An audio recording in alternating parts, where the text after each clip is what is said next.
오늘 말씀의 제목은 이 여인이 보이느냐인데요. 같이 읽어보겠습니다. 이 여인이 보이느냐. 여기 이 여자를 보라. 현대어 성경에는 그렇게 나와 있고, 영어 성경에 보면 어느 영어 성경에는 무릎을 꿇고 있는 이 여인이 있다. 이 여인을 보라. 그러한 말씀입니다. 누가복음 7장의 말씀인데, 누가복음 7장은 네 가지 이야기가 나와요. 첫째는 이방인 백부장의 종을 예수님께서 고쳐주신 내용이고요. 두 번째는 과부의 외아들이 죽었는데 그 외아들을 고쳐주신 내용이 나오고요. 세 번째는 세례 요한이 그의 제자를 보내서 예수님께 오실 그이가 당신이십니까? 라고 하는 것을 묻고 답하고 하는 내용이 나오고, 그 다음 오늘 본문이 죄 지은 여인이 예수님께 향유를 부은 그러한 내용이 오늘 본문의 내용입니다.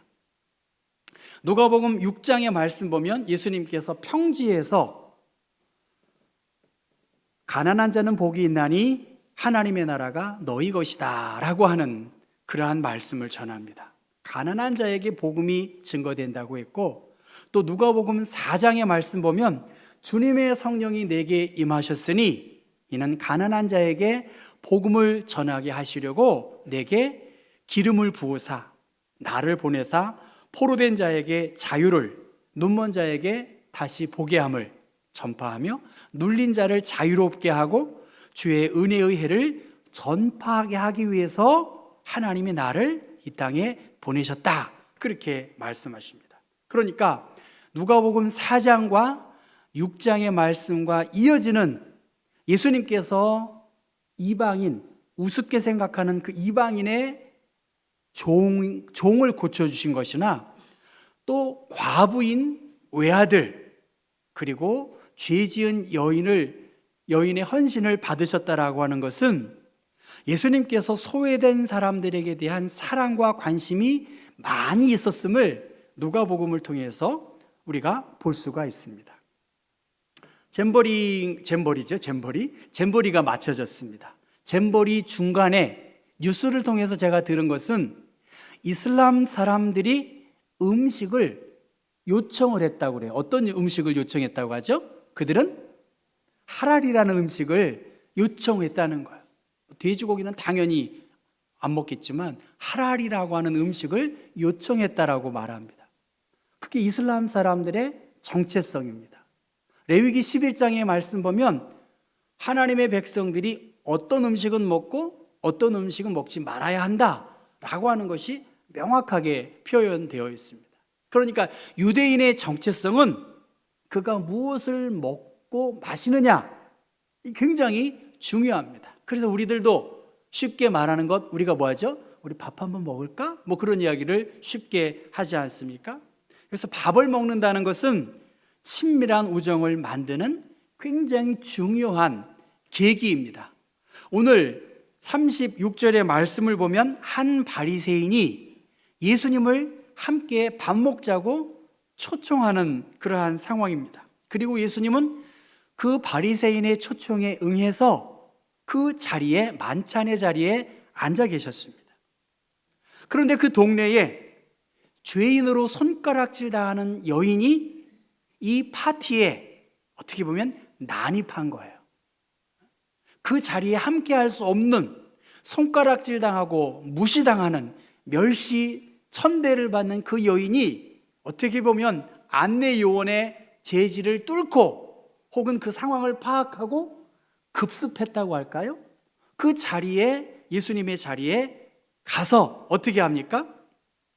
그 여인이 오늘 말씀 보면 예수님이 어디에 계신지를 알고 향유 담은 옥합을 가지고 왔다 그렇게 하고, 예수의 뒤에 발 곁에 서서 울면서 눈물로 그 발을 적시고 자기 머리털로 그 예수님의 발을 닦아주었다라고 말합니다.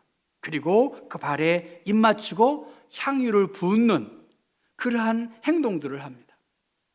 이 여인의 갑작스러운 행동에 대하여 예수님을 초대한 그 바리새인은 속으로 저 여자가 누군지, 당신이 선지자이면 제지하거나 물리칠 텐데 어떻게 이 여인이 이렇게 호의를 베풀도록 예수라는 당신이 받아들였나 하는 마음을 갖게 했습니다.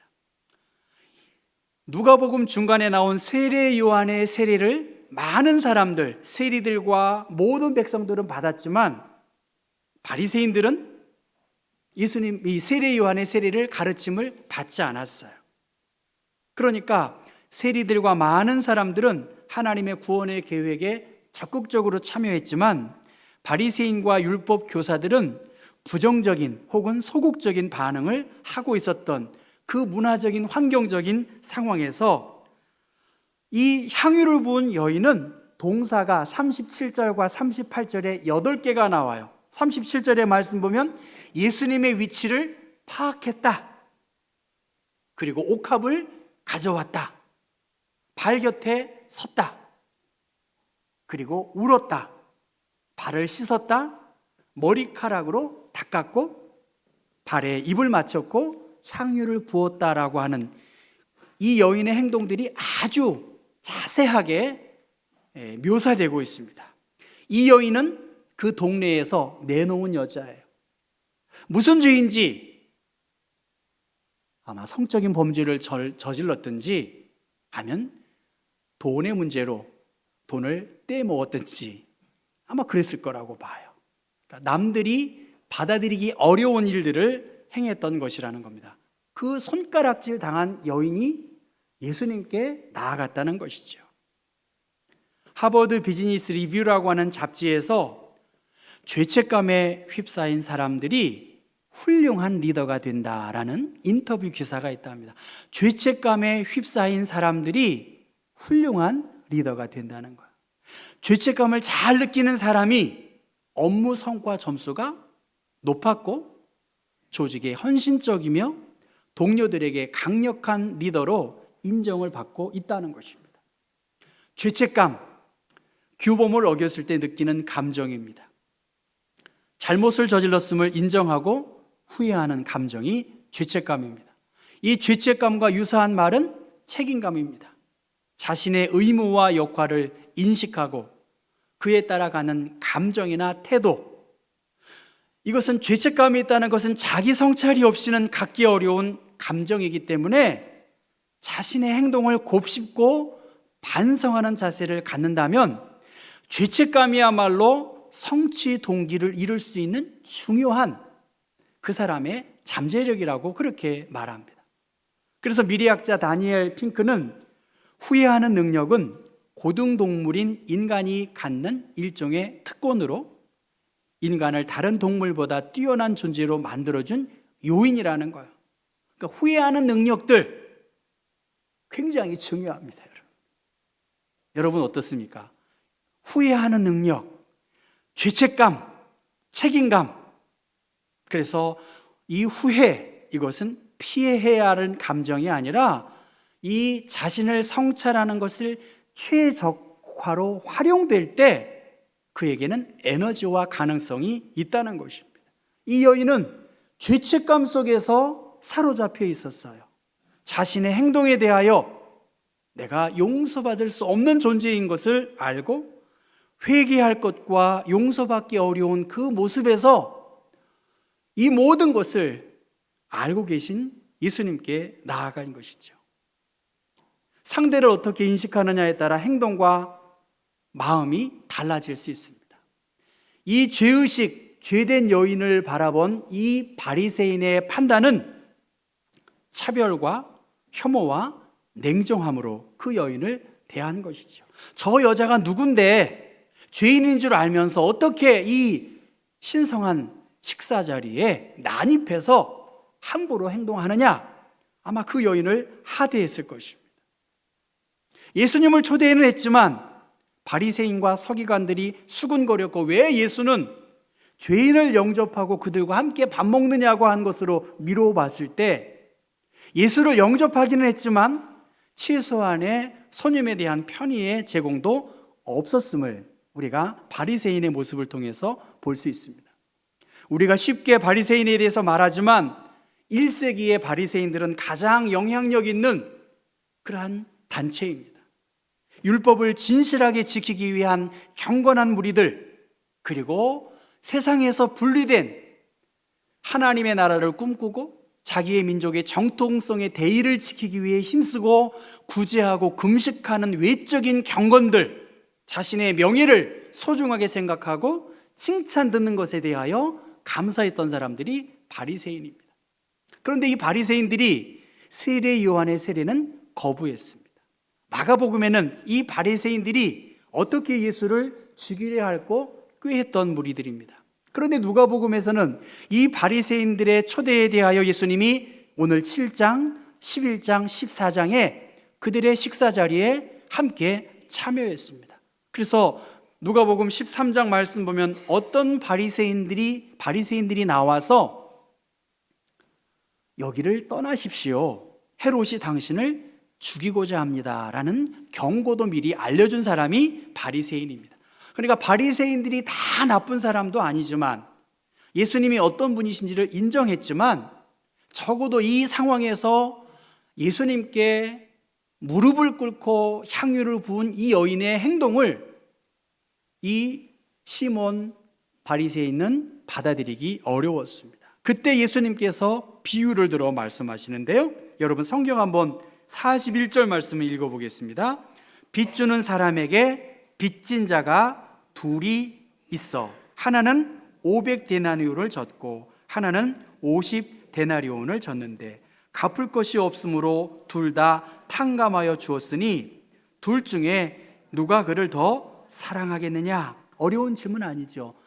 한 데나리온은 노동자의 하루 품삯이라고 하면 500일치 거의 2년의 돈을 탕감해 준 주인과 50일 탕감해 준 주인, 탕감받은 500데나리온의 빚진 자와 50데나리온을 탕감받는 사람이 누가 둘 중에 더 자신의 돈을 탕감해 준 사람에게 감사하겠느냐라고 말하니까 어떻게 말하지요? 43절에 내 생각에는 많이 탕감함을 받은 자니이다, 이렇게 대답을 하니까 예수님이 당신의 판단이 옳습니다 라고 하는 것이 오늘 본문의 상황입니다. 그러면서 47절의 말씀 보면 그의 많은 죄가 사하여졌도다, 이는 그의 사랑함이 많음이라. 사함을 받은 일이 적은 자는 적게 사랑하느니라 라고 그렇게 말씀하십니다. 이해가 되시죠? 많이 용서함을 받은 사람이 많이 그 주인에게 대하여 감사하는 것이다. 그러면서 그 여인에게 대하여 죄사함을 받았느니라. 내 믿음이 너를 구원하였으니 평안히 가라. 그렇게 말씀하시는 것이죠. 함께 앉아있는 사람들의 수군거림에 개의치 아니하시고 평안을 누리라라고 그렇게 말씀하셨습니다. 이것이 오늘 성경의 내용입니다. 팀 켈러라는 목사님 많은 책을 쓰고 세상을 떠나셨는데 그가 버지니아 지역의 시골에서 목회를 하셨답니다. 시골에서 목회를 하셨고 뉴욕이라고 하는 세상의 중심에서 목회를 했다는 거예요. 그러니까 버지니아의 목회와 뉴욕에서의 목회는 너무너무 차이가 난다는 거예요. 너무너무 격차가 난다는 거예요. 그런데 놀라울이 많지 똑같은 점도 버지니아 시골이나 뉴욕에서 했던 상황에서 똑같다는 것입니다. 그것은 하나님이 공의로 심판하지 않고 은혜로 값없이 우리를 구원해 주셨다는 이 복음이 선포될 때 어느 쪽이든 그 메시지에 깊이 감격한 성도일수록 이웃과 사회에 대하여 부당한 대접을 받는 이들에게 더 예민하게 반응했다는 거예요. 하나님의 사랑, 그 큰 사랑을 경험한 사람들이 자신들이 없수히 생각하고 무시하고 차별했던 그 사람들에게 대하여 예민하게 반응했다는 것은 관대했다는 것입니다. 하나님의 은혜를 이해하고 체험하는 일과 공의를 추구하며 가난한 이들을 궁일이 여기는 마음은 굉장히 밀접한 관계가 있다는 것입니다.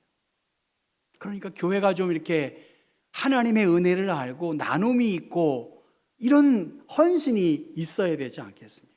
근데 그 교인 중에 도덕적인 행실이 반듯한 사람이 있는 거예요. 죄라고 하는 것을 견디지 못하는 아주 삭막한 인생관을 가지고 있는 그 사람이 있었는데, 구원의 근거가 대가를 바라지 않고 아낌없이 베푸시는 예수님의 은혜였구나. 내가 이 자리에 나와서 하나님을 예배하는 것이 하나님의 전적인 은혜였구나라고 하는 것을 깨닫고 돌아보니 평생 자기 자신이 인종 편견을 가지고 살았다라고 하는 것을 고백했다는 거예요. 바리새인 같은 영적 독선에서 벗어나는 순간 그는 인종 편견을 버리게 됐다는 것입니다. 사실 우리 황인종도 인종 차별을 받고 있거든요. 우리들은 흑인들이 더 인종적으로 무시하는 부분이 있어요. 여러분, 백인이 흑인을 더 무시할까요? 동양인들이 흑인을 더 무시할까요? 사실은 우리 또한 흑인과 관계가 없는 사람인데 우리들은 그 사람에 따라 다를지 모르죠.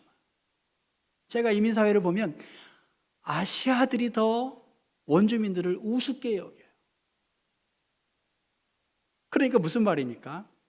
바리새인과 같은 영적인 독선에서 벗어나는 순간 인종 편견을 버리게 됐다는 이 말은 아름다움을 체험할수록 자기중심적인 가치에서 벗어날 수 있으며 더 열린 마음으로 정의를 쫓게 된다는 거예요. 그리스도를 통해서 베푸신 하나님의 은혜, 그 하나님의 아름다움을 경험하면 경험할수록 이웃에 대하여 더 관대한 마음을 갖는다는 것입니다. 교회 또한 마찬가지예요. 더 정의롭고 공의롭게 연약한 자들을 살핀다는 것입니다. 오늘 예수님이 이 바리새인에게 말합니다. 이 여인을 돌아보시며 그 비유를 설명한 다음에 이 여인을 주목하라고 이 여자를 보느냐? 여기서 본다라고 하는 것은 주의 깊게 보라는 거예요. 심사숙고해서 무릎을 꿇고 예수를 섬기고 자신의 모든 것을 다 드리는 이 여인을 주위에서 주목하여서 보고 너 또한 그렇게 살아야 되지 않겠느냐? 네가 나를 초대는 했지만 명예를 생각하고 체면을 중요시 여겼지만 그 여인을 수치스러운 여인으로 하대했지만 오히려 이 여인이 하나님의 사랑과 은혜를 경험하기에 아낌없이 수고하고 애쓴 그것은 바리새인 시몬과 죄 많은 여인과 비교가 되도록 그렇게 말하고 있습니다. 예수를 영접했음에도 불구하고 의례적으로 한 그 모습, 씻을 물도 포도주도 대접하지 않는 이 여인에 대하여 예수님은 어떻게 말합니까? 이 여인,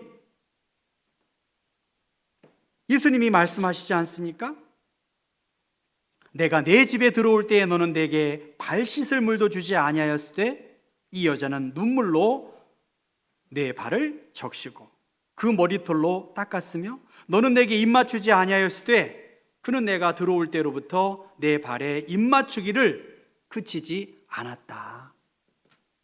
바리새인은 예수님을 초대는 했지만 거기에 머물러 있지만 어떻게 사람을 환대해야 하고 어떻게 낮은 자로 섬겨야 할지를 죄의 용서함을 받은 이 여인은 하나님의 은혜에 감사하여 그 은혜가 컸기 때문에 엄청난 비용을 들이고 예수님을 사랑한 이 여인의 행동에 예수님은 초점을 맞추고 있습니다. 빚진 자의 비유를 통해서 시몬의 답변을 통해서 죄인인 여자와 바리새인과 대조되는, 그러니까 예수님을 어떻게 사랑하겠어요? 여러분, 경복교회를 어떻게 사랑하겠어요?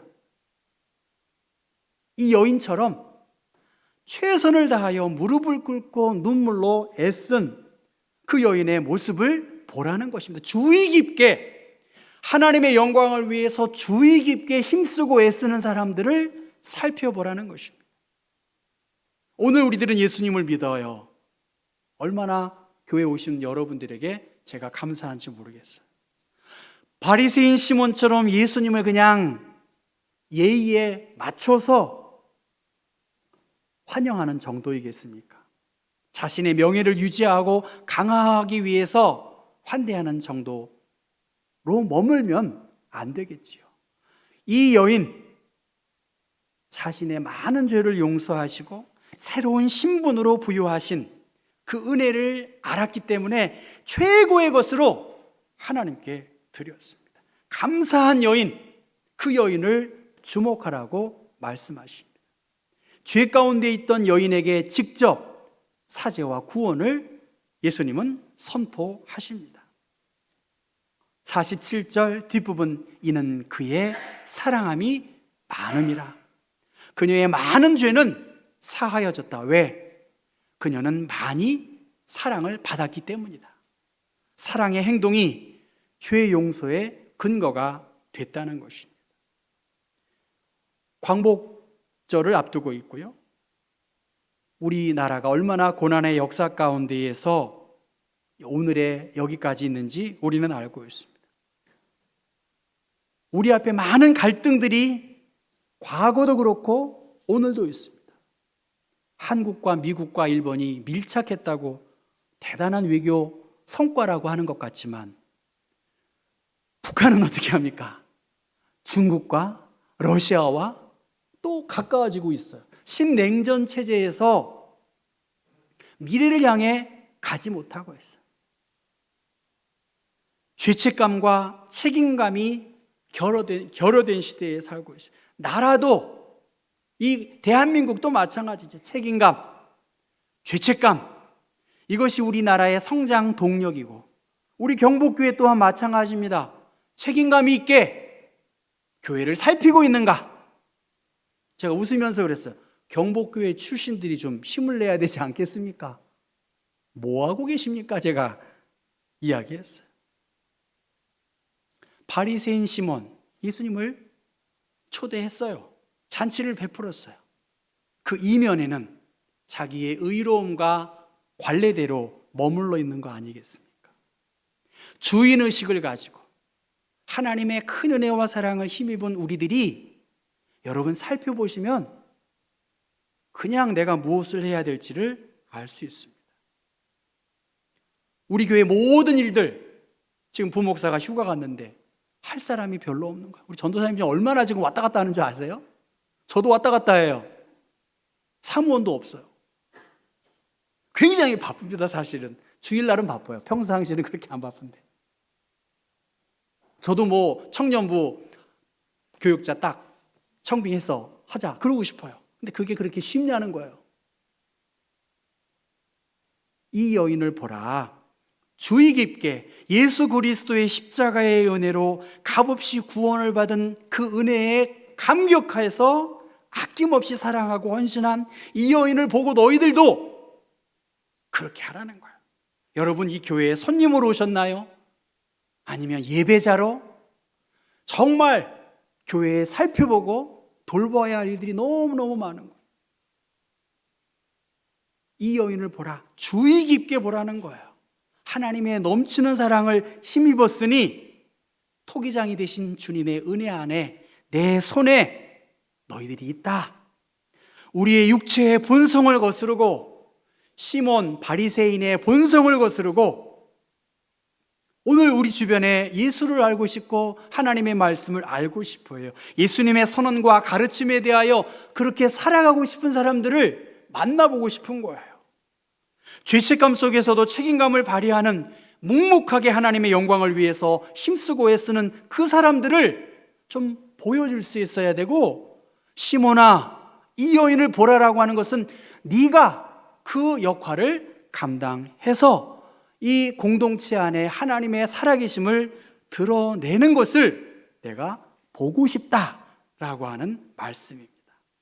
사랑하는 성도 여러분, 이 여인이 행동한 것이 8개의 동사로 나와 있을 때 이제 8월도 거의 지났고요.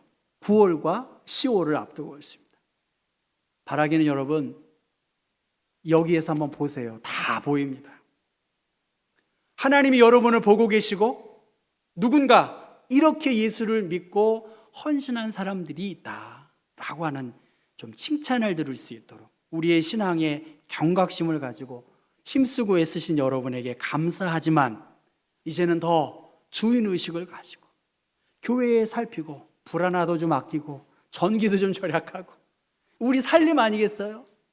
이렇게 보면 이게 주인의식을 더 가지고 주인 노릇하라는 게 아니잖아요. 주인의식을 가지고 생명을 살리고 전도하는 여러 일들을 하는 그 사람들을 좀 보고 우리도 그렇게 주님의 일하심들을 행할 수 있는 온 교우들 되기를 주님의 이름으로 부탁합니다.